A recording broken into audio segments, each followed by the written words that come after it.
Hello my lovely viewers, welcome back to my channel. Friends, यदि आप book reading के माध्यम से अपनी इंग्लिश को इम्प्रूव करना चाहते हैं तो ये वीडियो आपके लिए है। फ्रेंड्स, बुक रीडिंग तो हर कोई करता है, लेकिन क्या आप बुक रीडिंग के माध्यम से अपनी इंग्लिश को इम्प्रूव कर सकते हैं? जब आप कोई बुक को रीड करते हैं तो उसमें जो वोकैबुलरीज होती है, ईडियम होते हैं, फ्रेजल वर्ब होते हैं, या कोई ग्रामेटिकल स्ट्रक्चर होता है सेंटेंस का, क्या आप उसे समझ पाते हैं? क्या ये इसमें कौन सा टेंस यूज हो रहा है, ये पैसिव वॉइस का सेंटेंस है या एक्टिव वॉइस का सेंटेंस है, या फिर इसमें कौन सी वर्ब की फॉर्म यूज हुई है, इंग्लिश एक्सप्रेशंस को कैसे अपनी डे टू डे लाइफ में उसे बोलकर अपनी स्पोकन इंग्लिश को बिल्ड करना है। ये यदि आप बुक रीडिंग के माध्यम से सीख जाते हैं तो बस आपकी इंग्लिश को इम्प्रूव करने से कोई नहीं रोक सकता। और फ्रेंड, इसी बात को ध्यान रखते हुए ये जो बुक आप मेरे हाथ में देख रहे हैं, Wings of Fire, APJ Abdul Kalam ji की बुक है। आज डे 49 का ट्रांसलेशन करने जा रही हूँ। ऑलरेडी मैं इस बुक पर बना चुकी हूँ 48 वीडियोस, और बहुत सारे इंग्लिश लर्नर्स बहुत सारी अपनी इंग्लिश को इम्प्रूव कर चुके हैं। बहुत सारी vocabulary, idiom, phrasal verb, English expression, grammar के रूल्स, और अपनी डे टू डे लाइफ में इन सबको कैसे स्पोकन इंग्लिश में यूज करना है वो सीख चुके हैं।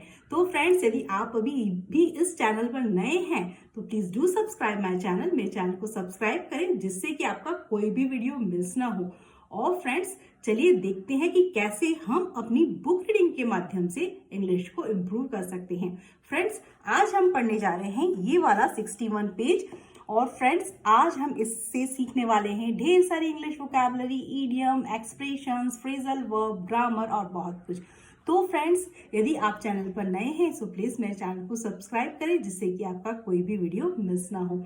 अब मेरी बुक है जो फ्रेंड्स नई है, इस पर मैं लिखकर आपको नहीं पढ़ाने वाली हूँ क्योंकि बुक गंदी हो जाएगी, तो मैं कुछ टूल की मदद से आपको पढ़ाने वाली हूँ। सो फ्रेंड्स, चलिए शुरू करते हैं जो वीडियो को। Without any further let's dive into the session. तो चलिए फ्रेंड, शुरू करते हैं। प्रोफेसर साराभाई यहाँ पर विक्रम साराभाई जी की बात की गई है। जैसा कि आप इनके फोटो पे देख रहे हैं, प्रोफेसर साराभाई थॉट देखिए, थिंक की सेकेंड फॉर्म ऑफ वर्ब है। Think, thought. थिंक का मतलब होता है सोचना, थॉट मतलब सोचते थे। तो प्रोफेसर साराभाई ऐसा सोचते थे दैट कि मिस्टेक्स मतलब होता है गलतियाँ। मिस्टेक्स यहाँ पर प्लूरल है, बहुवचन है। यदि मिस्टेक होता तो वॉज आता, मिस्टेक्स है इसलिए वर आया है। और वर और वॉज का मतलब होता है थे, पास्ट में काम हुआ है। था, थे, थी, थे। तो यहाँ पर मिस्टेक्स वर इनएविटेबल मतलब देखिए फ्रेंड्स, होता है कि किसी भी चीज़ को आप अवॉइड नहीं कर सकते। जो कुछ होना रहता है ना, वो तो होकर ही रहता है। जिसे कहते हैं कि something that is certain to happen, जो निश्चित है कि वो होकर ही रहेगा, and can not be avoided, आप उसे जो अवॉइड नहीं कर सकते, अपरिहार्य जिसे कहते हैं। तो जैसे कि मैं आपको एक एग्जांपल देती हूँ जिससे और भी क्लियर हो जाएगा कि जैसे कि बढ़ती उम्र जीवन का एक अपरिहार्य हिस्सा है। मतलब आप आज जवान हैं, कल आप कुछ भी हो, आप बूढ़े होंगे ही सही। ये एक नियम है, या इस चीज़ को टाला नहीं जा सकता कि आप हमेशा ही जवान रहेंगे। तो उसे कहते हैं इनएविटेबल। जैसे कि growing older is an inevitable part of life.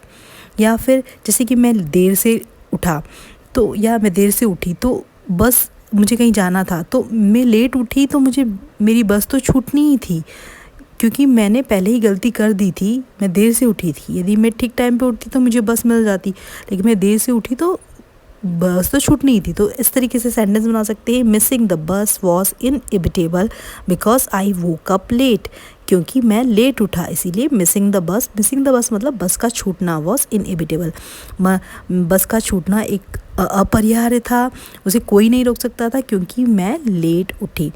या फिर कोई टीम है जो एक बात को लेकर असहमत है, तो उन दोनों के बीच में तो झगड़ा होना ही है, उसे कोई नहीं रोक सकता। तो कॉन्फ्लिक्ट वॉज इनएविटेबल। कॉन्फ्लिक्ट मतलब होता है झगड़ा या किसी संघर्ष, तो उसे कहते हैं conflicts was inevitable when the two teams disagreed. जब दो टीम डिसएग्रीड होती है तो कॉन्फ्लिक्ट होना ही होता है। तो इसीलिए the conflicts was inevitable when the two teams disagreed.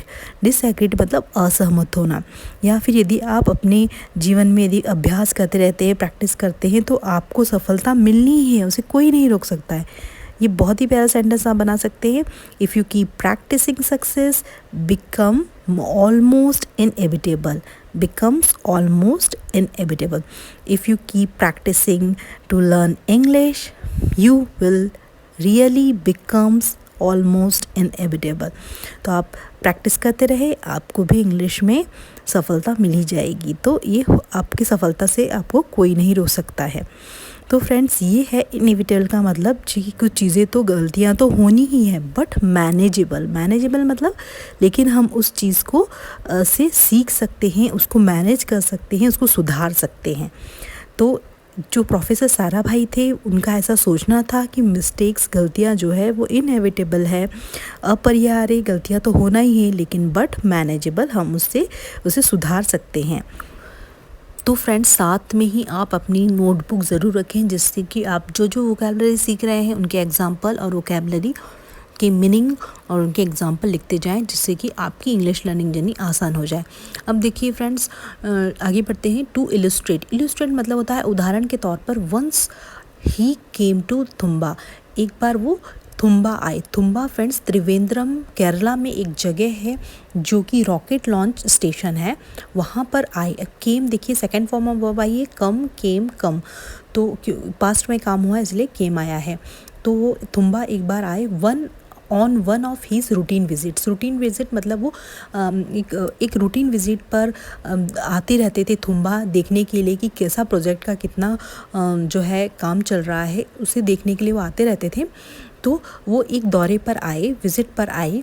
He was shown the operation of nose cone jettisoning mechanism. अब देखिए, उन्हें दिखाया जाना था, वो वहाँ पर किस को दिखाया जाना था?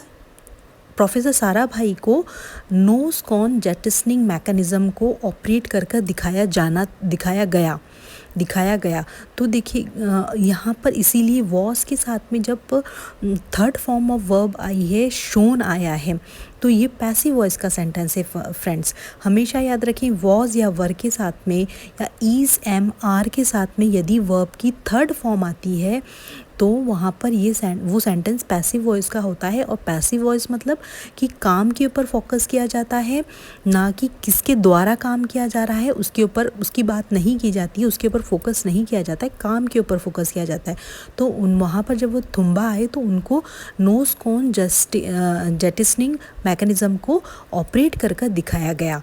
तो देखिए, ही वॉज शोन, वॉज के बाद में वर्ब की थर्ड फॉर्म आई है शो, शोड, शोन। तो दिखाया गया। द ऑपरेशन मतलब उस नोज कॉन जेटिसनिंग मैकेनिज़्म को ऑपरेट करके, संचालित करके दिखाया गया। अब देखिए, नोज कॉन जेटिसनिंग मैकेनिज़्म क्या होता है?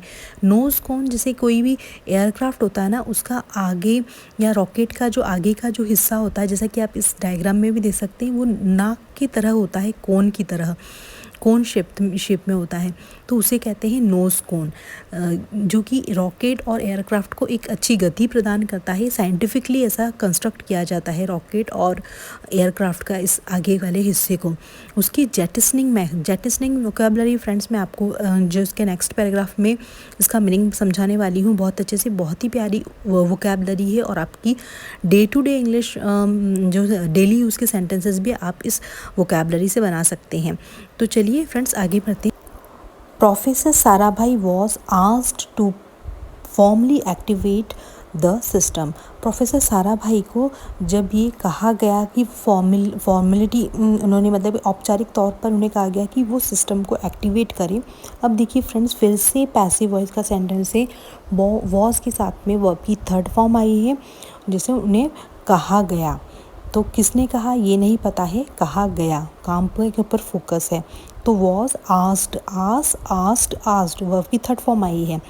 तो जब उन्हें फॉर्मली यानी औपचारिक तौर पर एक्टिवेट करने के लिए सिस्टम को कहा गया, to their horror when he pressed the button there wasn't any reaction. अब देखिए, टू देयर हॉरर मतलब क्या होता है? तो तो टू देयर हॉरर मतलब फ्रेंड्स होता है कि अचानक से एकदम घबरा जाना, आश्चर्यचकित हो जाना, शॉक हो जाना। तो टू देयर हॉरर फ्रेंड्स जैसे देखते हैं ना बच्चा है ना, यदि यदि एकदम आप कोई भी फायर वर्क करते हैं, पटाखे फूटते हैं तो एकदम से डर कर वो देखने लग जाता है हक्का बक्का होकर। जैसे कि बोलते हैं ना, the children stare to their horror as the firework exploded. जब बम फूटता है या पटाखे फूटते हैं तो बच्चा कैसे भयभीत होकर देखता है। तो children stare to their horror as the fireworks explode. जब बम फूटता है तो बच्चा कैसे आश्चर्यचकित होकर देखता है, तो उसे कहते हैं टू देयर हॉरर। तो वहाँ पर वो भी ऐसे आश्चर्यचकित होकर देखने लगे, आश्चर्यचकित हो गए, शॉक हो गए। When he press the button, जब उन्होंने बटन दबाया, देयर वॉजंट एनी रिएक्शन, तो वहाँ पर कुछ भी रिएक्शन ही नहीं था, वो कुछ भी एक्टिवेट ही नहीं हुआ machine. They asked him to wait for a few minute. उन्होंने आस्क्ड, देखिए उन्होंने पूछा, उन्होंने कहा कुछ मिनट्स, कुछ समय मिनट्स वहाँ पर वेट करने के लिए, इंतज़ार करने के लिए, रुकने के लिए। While they reforged some connections. तो रीफोर्स्ड मतलब होता है टू मेक और प्रोड्यूस समथिंग अगेन, फिर से कोई काम को फिर से जोड़ना या करना फॉर अ सेकेंड और third time, specially with some difficulty situation में यदि कोई काम नहीं हो रहा तो उसे बार बार करने की, 1 2 और 3 बार और करने की कोशिश करना, ट्राई करना, उसे कहते हैं रीफोर्स्ड। तो वो उस समय उन्होंने कुछ समय रुकने के लिए कहा, और वाइल मतलब होता है जबकि, और वो खुद जो है कनेक्शन करने लगे, फिर से कनेक्शंस को चेक करके, इधर उधर कनेक्शन को चेक करके फिर से उसे ट्राई करने लगे। When he press the button for second time, जब उन्होंने सेकेंड टाइम दूसरी बार जब बटन को प्रेस किया, the pyros was fired and the nose cone was jettisoned. Friends देखिए, पायरस वॉज फायर्ड, पायरस देखो, पायरस मतलब फ्रेंड्स क्या होता है, पायरस या पायर, इसका मतलब होता है फायर, आग या हीट, या फिर कोई हाई टेम्परेचर को बोलते हैं पायर।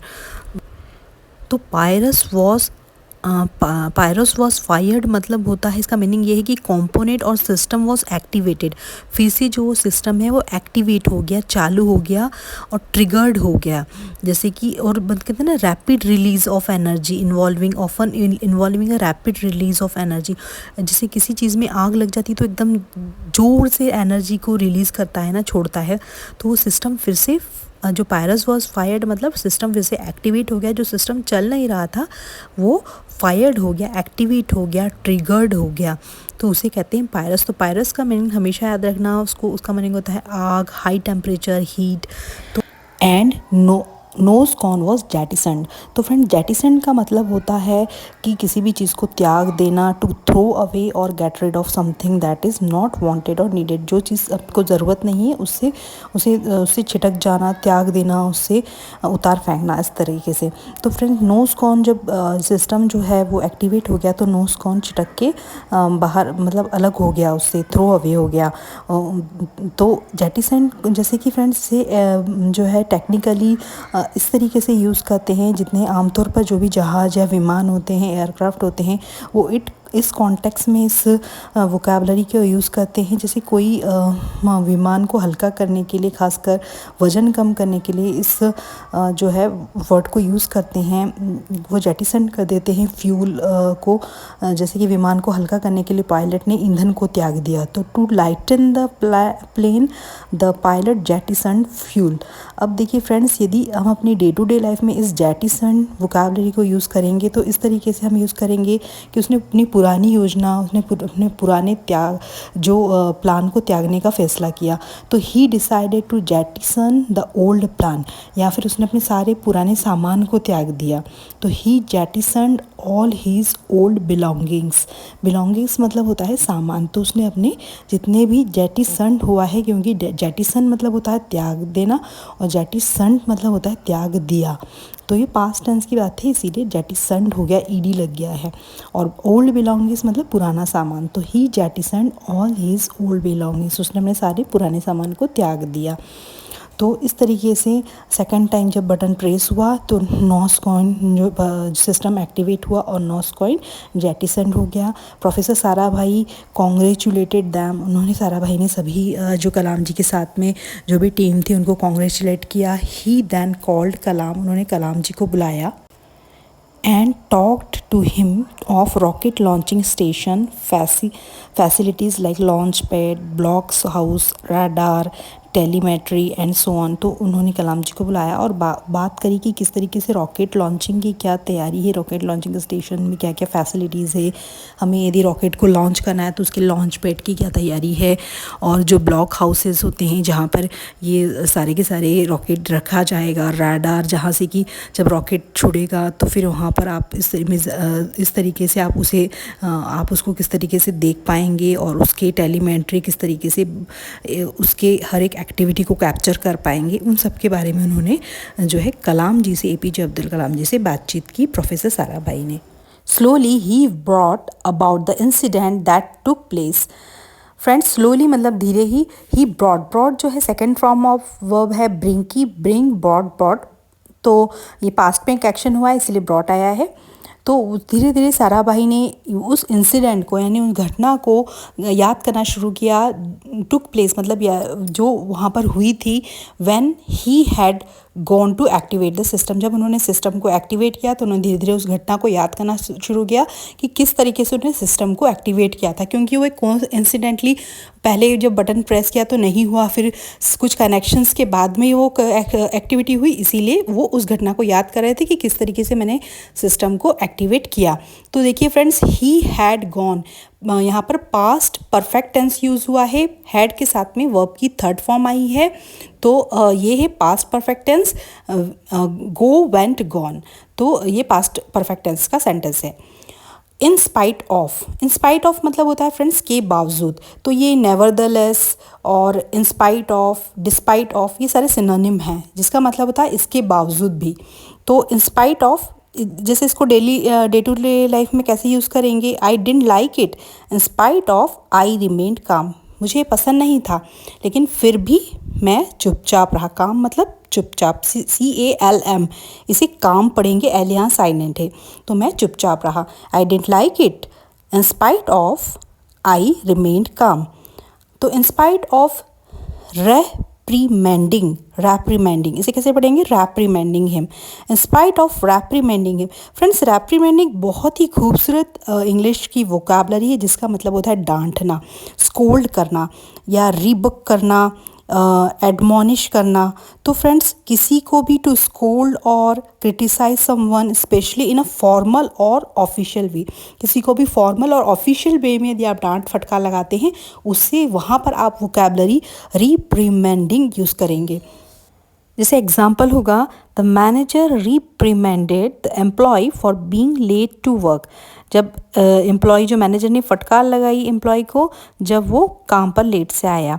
या फिर आप लगा सकते हैं sentence, the principal reprimanded the students who disturbed the school assembly, जब स्कूल असेंबली को स्टूडेंट्स ने जब डिस्टर्ब किया तो फिर वहाँ पर प्रिंसिपल ने डांट और फटकार लगाई। तो इस तरीके से जब ऑफिशियल वे में आप किसी को डांटते हैं या फटकार लगाते हैं, वहाँ पर हम यूज़ करते हैं रिप्रीमेंड। तो फिर यहाँ पर एक और सेंटेंस बना सकते हैं, Samantha received a written reprimanded for her rude behaviour, उसने रिटन में डांट फटकार एक पत्र उसे मिला, रिसीव किया उसके रूड, उसके बेकार बिहेवियर, वर्ताव के कारण। तो इस तरीके से आप अपने रिप्रीमेंडेड को जो है वोकैबुलरी को यूज़ कर सकते हैं। या फिर आप कह सकते हैं कि मेरे एम्प्लॉय को या मेरे कॉलीग को रिप्रीमेंडिंग करने का कोई इंटेंशन नहीं था, तो I am not of the intention of reprimanding any of my colleague, मेरे सहकर्मी को मुझे डांट फटकार लगाने का कोई भी ऐसा इरादा नहीं था। तो पूरा मीनिंग होगा सेंटेंस का, in spite of reprimanding him he went directly to solve the problem, मतलब उन्हें डांट फटकार APJ अब्दुल कलाम जी को लगाने के बजाय वो क्या करने लगे, खुद ही प्रॉब्लम को जो है साराभाई खुद प्रॉब्लम को सॉल्व करने लगे। तो दे lacked a single roof to carry out system integration of all rockets and rocket systems. तो फ्रेंड्स यहाँ पर इसका इस पूरे जो मैंने येलो कलर से अंडरलाइन किया है ना, इसका मतलब ये है कि जो साराभाई चाहते थे कि सभी जो पूरा सिस्टम का इंटीग्रेशन मतलब एक सामूहिक एक दूसरे से जुड़ित हो, एक दूसरे से कहते हैं इंटीग्रेट मतलब एक दूसरे से जुड़ा हुआ होना, इंटीग्रेट होना। तो वो सारा का सारा जो रॉकेट का सिस्टम है ना, रॉकेटरी सिस्टम, जैसे रॉकेट को डिज़ाइन करना, डेवलपमेंट करना, टेस्टिंग ऑफ रॉकेट्स और उससे जो भी एसोसिएटेड सिस्टम्स हैं, वो सारे के सारे कोऑर्डिनेटेड अंडर वन अम्ब्रेला, मतलब एक ही छत के नीचे वो सारा का सारा सिस्टम होना चाहिए। लेकिन वो ऐसा सिस्टम इनके पास में इस चीज़ की लैक्ड मतलब कमी थी कि उनका जो सिस्टम था वो एक ही जगह पर ना होके अलग अलग पार्ट एक अलग लैब में बन रहा था, एक दूसरा पार्ट कुछ अलग लैब में बन रहा था। तो उनके पास में एक छत, एक अंडर वन अम्ब्रेला, एक छत के नीचे उनके पास में ये फैसिलिटी नहीं थी कि सभी सिस्टम, रॉकेटरी सिस्टम को एक ही जगह पर संचालित किया जाए या उसे एक्टिवेट किया जाए।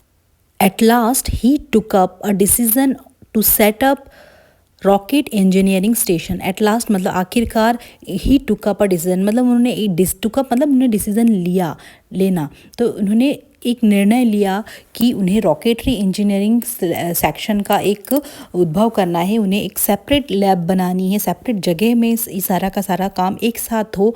इस चीज़ के लिए उन्हें डिसीज़न लिया कि हम इस काम को एक साथ सभी जगह पर करेंगे, एक साथ ही एक जगह पर करेंगे। तो professor Sarabhai was a vision, वो बहुत, प्रोफेसर साराभाई जी थे वो बहुत दूरदृष्टि उनकी थी। ऐसा एपीजे अब्दुल कलाम जी बताते कि वो बहुत दूरदर्शी व्यक्ति थी। उनके पास में आगे क्या होने वाला है और किस तरीके से आगे हम किसी चीज़ को पॉजिटिव वे में लेकर जाएंगे, ये उनके पास में विज़न था, दृष्टिकोण था, दूरदर्शी थे वो। तो ही कुड, ये देखिए बहुत ही प्यारा सेंटेंस है, साराभाई वॉज अ विज़न मतलब उनका दूरदृष्टि वाले लोग थे वो। He could use errors to encourage new ideas. He could use, वो क्या कर सकते थे, एरर्स मतलब होता है गलतियाँ, मिस्टेक, और एनकरेज मतलब किसी को प्रोत्साहित करना, उत्साहित करना किसी काम को करने के लिए। न्यू आइडियाज़ मतलब नए नए विचार या नए नए आइडियाज़। तो वो अपनी मिस्टेक से लोगों को एनकरेज करते थे, लोगों को उत्साहित करते थे और उन्हें नए आइडिया कहते थे कि वो मिस्टेक से नए आइडियाज़ का जन्म हो सकता है और वो सीख सकते हैं। एनकरेज करते थे उन्हें नए आइडिया डेवलप करने के लिए। The failure led to the birth of a rocket engineering laboratory. और ये जो विफलता, ये जो असफलता रही, रॉकेट जो नहीं फर्स्ट जो प्रेस करने पर जो ठीक से नहीं हुआ, सिस्टम वर्क नहीं हुआ, एक्टिवेट नहीं हुआ, तो इस कारण से उनके माइंड में आया है कि हमें एक अपना रॉकेट इंजीनियरिंग लैबोरेटरी को एक स्थापित करना पड़ेगा। तो इसी तरीके से रॉकेट इंजीनियरिंग लैबोरेटरी का जन्म हुआ। तो प्रोफेसर साराभाई बहुत ही वॉज अ विज़न, इनके पास में एक दूरदृष्टिकोण था कि किस तरीके से हमें यदि आगे एक पूरे देश, कंट्रीज़ के आगे अपने इस विज़न को रखना है तो हमें हर एक काम को एक प्रॉपर तरीके से करना पड़ेगा। तो वो मिस्टेक से सीखते थे और एनकरेज करते थे अपने साइंटिस्ट को कि वो भी इस मिस्टेक से सीखकर आगे कुछ न्यू आइडियाज़ को डेवलप करें। तो फ्रेंड्स, ये था इस आज के सेशन का पूरा ट्रांसलेशन और इससे आपने ज़रूर ही बहुत बढ़िया वोकैबलरी सीखी हैं। डे टू डे लाइफ में उन वोकैबलरीज़ को कैसे यूज़ करेंगे, ग्रामर के कुछ रूल सीखे हैं। तो फ्रेंड्स, यदि आपको इस तरीके की पकाया माल मिल रहा है तो आप ज़रूर से यूज़ करें फ्रेंड्स अपनी इंग्लिश लर्निंग जर्नी में। बुक रीडिंग तो हर कोई करता है, लेकिन बुक रीडिंग के माध्यम से आप अपनी इंग्लिश को कैसे इंप्रूव करेंगे। बुक पढ़ना बहुत ही अच्छी, आपको कहीं भी कोई भी कितना भी आप यूट्यूब चैनल देख लो, कोई भी वीडियो देख लो, लेकिन आप बुक रीडिंग से ही सीखने वाले हैं इंग्लिश। ये क्योंकि पहले के ज़माने में कहाँ इतना सब कुछ होता था, लोग बुक रीड करते थे और उससे अपनी इंग्लिश को बहुत अच्छे से इंप्रूव करते थे। तो फ्रेंड्स, मैं आपको लास्ट में यही कहना चाहूँ कि ये बुक बहुत ही प्यारी है, बहुत ही अच्छी है। इसकी vocabulary, expressions, idioms, phrasal verb बहुत ही प्यारे हैं। तो आप इस तरीके से आप बुक को रीड करें और इससे सीखें बहुत कुछ। फ्रेंड्स, मैं मेरी जो Wings of Fire APJ Abdul Kalam ji के नाम से प्लेलिस्ट है, आप उस प्लेलिस्ट में जाएं, उन सारी 48 वीडियोस को देखें और अपनी इंग्लिश लर्निंग जर्नी में डेफिनेटली एक वैल्यू ज़रूर ऐड करें। फ्रेंड्स, यदि आप मेरे चैनल को सब्सक्राइब करते हैं तो मुझे बहुत सारा प्यार और मोटिवेशन मिलता है नेक्स्ट वीडियो बनाने के लिए। तो मेरे चैनल को प्लीज़ सब्सक्राइब करें जिससे कि मुझे आपका प्यार और मोटिवेशन मिले और मैं अपनी नेक्स्ट वीडियो लाती रहूं आपके लिए इसी तरीके से। तो friends, keep watching, keep learning, keep growing. Thanks for watching my videos.